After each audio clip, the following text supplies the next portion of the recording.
So I've always wanted to make good money. I always had a little bit of an itch to do more, and I had the ambition to just try everything I could to figure out a way to get there, right? I always knew I wanted it to be something online, something that gave me whole location freedom, travel around the world, do what I want. So over the past 10 years, I've tried 4 of the most popular money-making methods online, and I'm gonna use this video to catch you up on everything I've done. And out of everything that I've done, only 1 out of the 4 has actually worked, but it's the reason I make around 50,000 a month currently. I think it's important to outline that I've always been a bit of a creative, right? I love design, I love doodling, I even went in to do architecture. So everything that I wanted to do had to kind of align with that. Now, the first venture that I got into was a clothing brand, right? So new, so fresh. But I started this when I was younger with a handful of people. I think there was around 5 of us in the group. We wanted to mix the idea of art and attire. So we created a company called Artire. A little bit cringe, but we thought it was such a good idea at the time. So we made a website, we bought a screen press, we learned how to embroider stuff, we learned how to kind of change tags. This wasn't a whole kind of,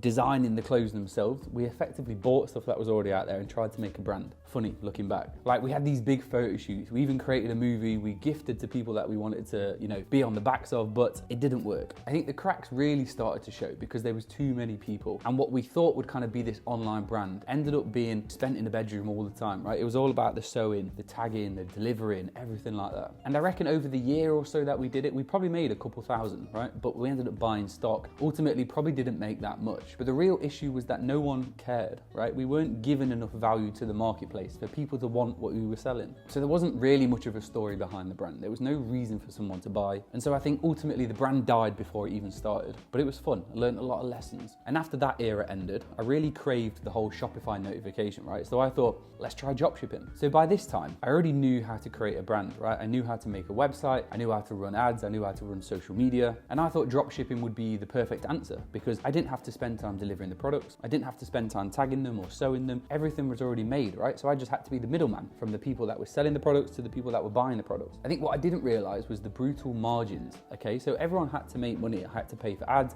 I had to pay for influencers, all of this. And ultimately, by the end of doing everything, there wasn't really much left in the bank for profit. And on top of that, the people that did buy, that did invest in the brand, because I was so small, the minimum order quality was so little, which meant that I couldn't do the whole 1-day, 2-day turnarounds, right? So people were waiting around 2 weeks for their product. And in the world of Amazon, that isn't really suffice. So I was at the mercy of a long delivery time, okay? So I had to end up issuing refunds. I had to, get back to people that were chasing me all the time. So it was a lot of admin, but I just didn't feel proud of what I was making, I think. And I was really chasing something that I would be so glad to tell everyone about. And dropshipping just wasn't that. And I think that's a huge lesson in here because ultimately what you create and what you do, the business that you decide to run needs to give you a reason to get up in the morning. You need to be excited about it. You need to have a bit of fuel in the fire. So I think what I learned is that all these failures, they weren't failures at all, right? They were just a little bit of feedback on what doesn't work for me, the landscape that's wrong. So instead of me thinking, all these things are mistakes, I'm a failure, it helped me craft an idea of what I really wanted. And that was still something online, something that gave me a bit of passion, but something that I was proud of, that I could actually give value to people. So the next thing, I went looking for bigger impact products, but stuff that I couldn't really stock myself. So that essentially led me to affiliate marketing. So I could be an affiliate and I could help sell other people's products that they've spent a while on developing something great, and I could earn a bit of a commission on top. Now, the beauty of this is I could actually test it, right? So I would only ever be the affiliate for people that, I'm really drawn to, or the products that I would actually use myself. And this felt a hell of a lot more credible, right? I actually really enjoyed this, but I didn't really have much of an online presence, right? So there was no credibility from me. But unless you have a large platform where people trust you,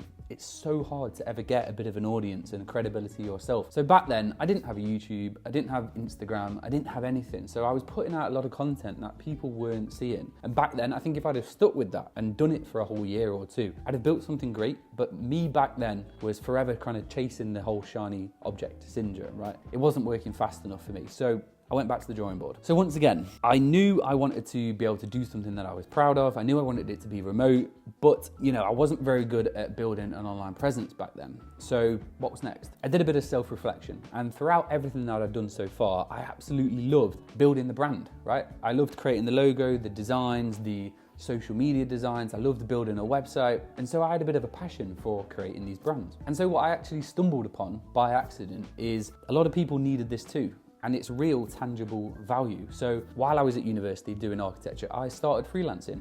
And for all these people that wanted to build something brilliant themselves, I would be the guy that would create the logo, that would create the social media, that would create the website for them. So it was a service that I was naturally good at. It had that whole creative and that design side of things. And I would put myself on platforms like LinkedIn, on Fiverr, on Upwork, where there were people on these platforms that were screaming for people like me. Now, these are all warm leads, right? Because they were keen to have the work done, but I didn't need social media. I didn't even need a website myself. I just needed a decent portfolio. Thankfully, I'd done a load of things before and people loved what I did. So for me, freelancing was the game changer because I didn't need to convince people to buy. So it was more about showing up in the right places, where these clients are looking for people. But like I said, I started on Upwork and Fiverr, and originally I thought they were more about, small little gigs here and there. But I made my first $10,000 a month on Fiverr, which I think really unlocked a mental block. And now I've made an extra £10,000 a month, every single month on Upwork for the past 30 months. But I think the big lesson is that there's thousands of ways to make money if you really want to make money. But shiny object syndrome is the thing that gets you stuck, right? So it's about finding something that you're passionate about, but it's about finding something that you are offering real value to people. But after freelancing, I wanted a bit more free time back. So I actually built a team, I automated a lot of it, and it's enabled me to travel the world. I'm in Budapest at the moment, really nice little Airbnbs, but I think I love it, right? But that's the real thing, I love it. I think the only downside is obviously it's quite a solo journey, which is why I built Remote Roost, a